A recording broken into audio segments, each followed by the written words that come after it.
Il est 7h44, merci d'être avec nous. Le petit déjeuner politique ce matin, c'est Cédric O, secrétaire d'État en charge de la transition numérique et des communications électroniques. Bonjour Cédric O. Bonjour. Les smartphones, les ordinateurs, tout le monde digital pollue-t-il véritablement la planète? On va en parler dans un instant parce que vous allez présenter un plan vert numérique aujourd'hui avec Barbara Pompili. Juste avant ça quand même, plus de 12 millions de Français ont téléchargé l'application. 13 millions, c'est ça, j'ai dit plus de 12, donc on est bon, on est raccord. Tous anti-Covid. Quelle est sa véritable utilité aujourd'hui de cette application ? Alors, il faut regarder les choses de manière assez précise. Donc, il y a 13 millions de personnes qui l'ont téléchargé. Il y a 90 000 personnes surtout qui ont reçu une notification. Donc, 90 000, oui. Un peu moins de 90 000, 86 je crois. Et donc, ce sont des personnes qui ont pu s'isoler. En ce moment, c'est un peu plus de 1000 personnes par jour qui reçoivent des notifications. Et ce qu'on estime, c'est que ça a sauvé quelques dizaines de vies et que ça a évité quelques centaines d'hospitalisations. Donc, c'est quelque chose qui est utile. Et qui a permis d'avoir une utilité sanitaire. Ça pourrait parce qu'ils ont reçu des alertes. Ils ont reçu des alertes, ils ont évité de voir leurs proches, etc., etc. Et donc, on estime que c'est utile. Ça pourrait être encore plus utile. D'abord, s'il y avait encore plus de monde qui l'avait téléchargé. Il est vrai que dans aucun pays d'Europe, ça n'a permis d'arrêter la pandémie, mais ça a sauvé des vies.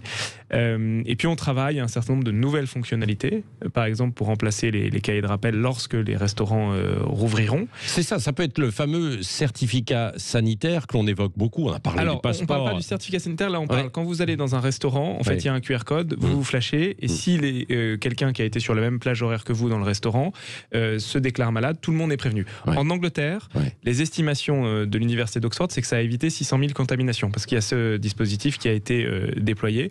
Et donc on travaille sur ce genre de fonctionnalité pour le jour où les restaurants... Non mais c'est ça, ce sera le passeport en quelque sorte, non? Non, c'est pas avec le QR code pour pouvoir voyager, aller dans les restos, dans les cinémas, dans les stades. Non, mais c'est pas le passeport sanitaire ou le passeport vaccinal dont on parle. Non. Mais c'est une garantie supplémentaire qui permettra de rouvrir les restaurants dans des conditions plus sécurisées. Mais en revanche, on ne pourra pas savoir sur cette application si on a été vacciné ou pas. Il n'y aura pas cette fonctionnalité. Aujourd'hui, on ne travaille pas sur ce sujet-là. Mais ça peut être développé ou pas, ça? Écoutez, à ce stade, je crois que le gouvernement a été assez clair sur le fait que le passeport vaccinal n'était pas souhaitable pour aujourd'hui.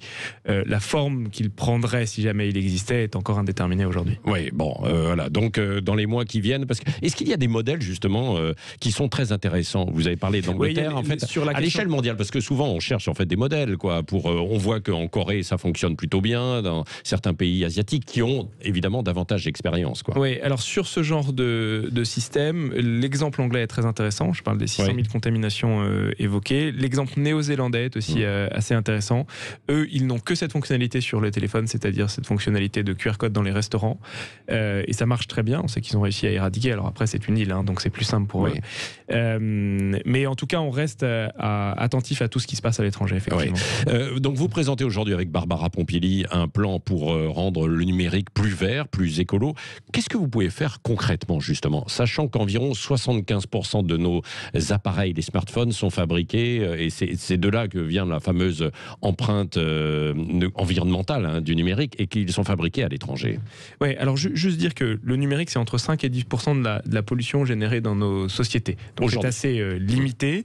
C'est vrai que ça augmente assez vite, et c'est assez ambivalent parce que le numérique, ça permet aussi d'éviter beaucoup de pollution. Par exemple, quand vous faites une visio, ça évite à tout le monde de prendre sa voiture. Mais il est normal que le numérique fasse un effort. Et comme vous le dites, entre les 3/4 et les 4/5 de la pollution, c'est les appareils électroniques. Donc les premières choses, c'est qu'on a du mal à quantifier la pollution. Donc on va mettre en place un baromètre qui était demandé par la Convention citoyenne d'ailleurs, pour mieux quantifier la pollution engendrée par le numérique. Le deuxième élément, et vous l'avez évoqué, c'est la réduction de l'empreinte par les portables. Les portables, les ordinateurs, les télévisions, etc. etc. Alors, déjà, il y a ce qui a été mis en place il y a quelques mois et qui est entré en vigueur, qui est l'indice de réparabilité. Et donc quand vous allez chez Boulanger, quand vous allez acheter un ordinateur ou un téléphone portable, vous avez un indice de réparabilité sur 10. Et d'ailleurs, on voit que les entreprises les mieux classées, par exemple sur les portables ou les tablettes, ce sont notamment des entreprises françaises, une entreprise dans le sud, à Aix, Crosscall, qui est une très belle entreprise qui fait des tablettes, des téléphones, et qui a un indice de réparabilité de 8,8, c'est-à-dire que votre produit va durer plus longtemps. Ça, c'est le deuxième élément. Et le troisième élément que l'on veut faire, c'est développer l'utilisation du numérique, des outils du numérique pour améliorer notre impact environnemental. Ça peut être des entreprises comme Blablacar qui font du covoiturage, ça peut être des entreprises comme Insect qui remplacent un certain nombre de condiments par des insectes, ça peut être une entreprise comme Microfit à Montpellier qui met des algues à la place de condiments synthétiques. Ouais. Et donc on investit progressivement avec la technologie, c'est ça, on améliore. Oui, on investit dans l'avenir. Et alors, il y a un point toujours crucial et qui inquiète certains écologistes, vous le savez, c'est la 5G. Qu'est-ce que vous pouvez leur dire? Est-ce que la 5G est moins énergivore ou pas, justement? Est-ce qu'elle va permettre d'avoir un impact positif Alors, à court terme, le choix que nous avons, notamment dans les villes, est assez simple. Les bandes 4G vont saturer parce que la consommation augmente et donc dans toutes les grandes villes, d'ici un an et un an et demi, vous ne pourrez plus aller sur Internet, ou en tout cas ça fonctionnera mal. Et dans ce cas-là, il y a deux choix. Enfin, il y a trois choix. Soit on laisse saturer, ce qui n'est pas notre choix, soit on remet des antennes 4G, soit on met des antennes 5G. Or, pour la même bande passante, les antennes 5G consomment 10 à 20 fois moins d'électricité. Et donc, à situation égale, il vaut largement mieux diffuser la 5G que la 4G, ou alors il faut laisser saturer. Ça, c'est le premier élément. Ensuite, il y a un débat, mais qui est à plusieurs Barbara années. Pompili est d'accord avec ça, avec vous? Elle est d'accord avec ça. Ouais. Il y a un débat à plusieurs années qui est: est-ce que la multiplication des objets connectés va avoir un impact négatif ou positif sur le climat? Et là, il y a un débat, et c'est pour cela notamment que nous avons demandé à l'ARCEP, dans le cadre des prochaines générations de 5G, d'intégrer dans son cahier des charges une estimation, ou en tout cas des critères sur l'impact environnemental. Oui, c'est ça, des études d'impact. Exactement. Vous étiez hier en déplacement avec Olivier Véran à l'hôpital de Villefranche, en fait, sur Saône, qui a été victime d'une cyberattaque, comme d'autres dans le sud, notamment, je pense en fait à Dax. Il y a une semaine, vous avez annoncé un plan d'1 milliard pour cette cybersécurité. Qu'est-ce que l'on peut faire là, tous les uns les autres? Est-ce que on est à la merci, que ce soit les entreprises, mais aussi les particuliers, de ces cyberattaques? Juste prendre conscience du problème. D'abord, en 2020, c'est 27 hôpitaux qui ont été victimes d'attaques majeures. En France. Ouais. En 2021, c'est un hôpital par semaine. Donc dernièrement, Dax et Villefranche-sur-Saône. En 2020 aussi aux États-Unis, il y a 400 hôpitaux qui ont été victimes à un moment d'une attaque. Quand on dit une attaque d'hôpital, j'étais hier avec Olivier Véran à Villefranche-sur-Saône, c'est l'arrêt des systèmes d'imagerie, l'arrêt de la téléphonie, l'impossibilité pour les équipes d'accéder aux dossiers patients, la désorganisation de l'hôpital, la très grande difficulté pour continuer les chimiothérapies, le service d'urgence qui ne fonctionne plus avec des ordinateurs, mais recommence à fonctionner sur papier. Et donc, un risque énorme. L'année dernière, il y a eu pour la première fois un mort en Allemagne d'une personne qui devait arriver à l'hôpital. L'hôpital était sous cyberattaque. Ils ont dû la détourner vers un autre hôpital et dans le transport, elle est malheureusement décédée. Et donc, c'est un vrai sujet qui concerne l'hôpital, mais aussi les entreprises. On a vu, ou les collectivités territoriales, on a vu que ce week-end, c'est la communauté d'agglomération du Grand Chalon qui était attaquée. Face à ça, il y a plusieurs choses. Évidemment, et c'est ce que nous avons annoncé avec le président, l'État investit dans les effectifs de l'Agence nationale de sécurité des systèmes d'information, donc ceux qui travaillent sur la sécurité des systèmes, qui interviennent en pompiers, dans la recherche technique et technologique, parce que c'est une bataille technique et technologique, mais le plus efficace, et ce qui est le plus important, c'est d'une certaine manière les gestes barrières. C'est que tout le monde doit être conscient que tout le monde est concerné. Ça veut dire qu'il faut mettre à jour c'est les mises à jour sur son ordinateur. Ça concerne aussi les particuliers. Ça concerne aussi les particuliers. L'année dernière, il y a plus de 80 000 personnes qui se sont rendues sur le site cybermalveillance.gouv.fr, qui est le site où il faut aller lorsqu'on est victime d'une cyberattaque, et qui ont dit: j'ai été victime d'une cyberattaque. Mais dans les hôpitaux, alors il n'y a pas suffisamment ces fameux gestes barrières, c'est-à-dire que en fait, ça vient de l'extérieur. Une question d'hôpitaux. Une attaque informatique, la plupart du temps, elle commence par un mail avec une pièce jointe qui est piégée. Ou alors par ce genre de choses. Ce n'est jamais extrêmement compliqué. Donc il faut mettre à jour vos mots de passe, avoir des mots de passe compliqués, mettre à jour, télécharger les mises à jour de vos ordinateurs et de vos téléphones portables, c'est absolument indispensable. Et sait-on qui sont ces pirates ?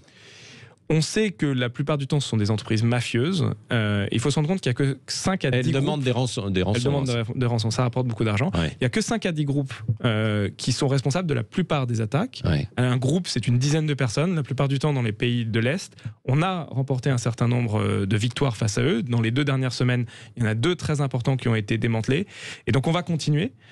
Mais en attendant, il faut vraiment que tout le monde se rende compte que chacun est une cible et qu'on adopte ces fameux gestes. Est-ce que certains versent de l'argent déjà, des hôpitaux, des entreprises ou, la tendance n'est plutôt pas de le faire en France, pour 2 raisons. D'abord, vous n'avez aucune garantie de retrouver vos données, c'est-à-dire vous pouvez payer les centaines de milliers d'euros ou les millions d'euros qui sont demandés, mais vous n'avez pas de garantie d'accéder à vos données. Ce ne sont pas des gentlemen cambrioleurs, ce sont des malfrats mafieux.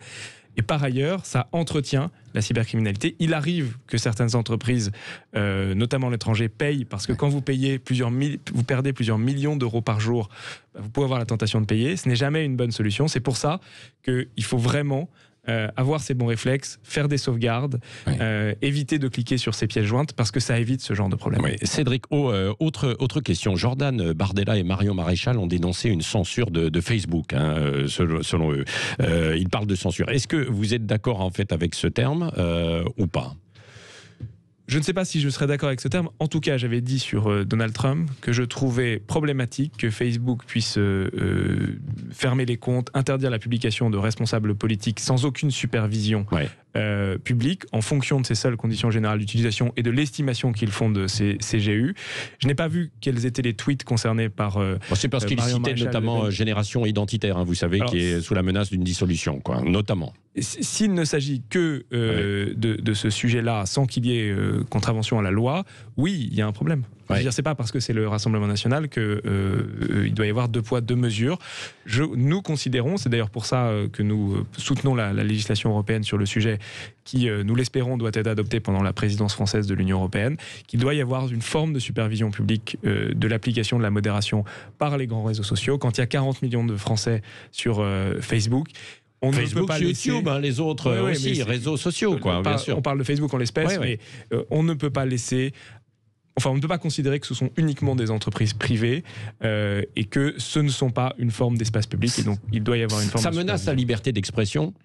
Parce que souvent on parle de désinformation, etc. Mais il est normal qu'il y ait de l'échange d'informations. Après, qu'elles soient bonnes, fausses, etc. C'est aux uns et aux autres de juger, aux spécialistes. Mais disons qu'il y a tellement de personnes sur ces plateformes que ce sont devenues des formes d'espace public. Donc il doit y avoir une forme de régulation démocratique de ces espaces publics. Ça ne peut pas être uniquement les équipes techniques ou juridiques de Facebook qui décident si tel tweet est acceptable. Et au niveau de la France, que peut-on faire alors justement ? Ça peut passer parce qu'il y a par exemple le CSA pour l'audiovisuel en fait en général. Est-ce qu'il peut y avoir à terme la même chose, le même organisme pour le numérique, le digital ? Alors on vient de passer dans la loi séparatisme un article sur la haine en ligne qui ne concerne pas tous les sujets mais uniquement la haine en ligne pour introduire une forme de supervision publique de la modération.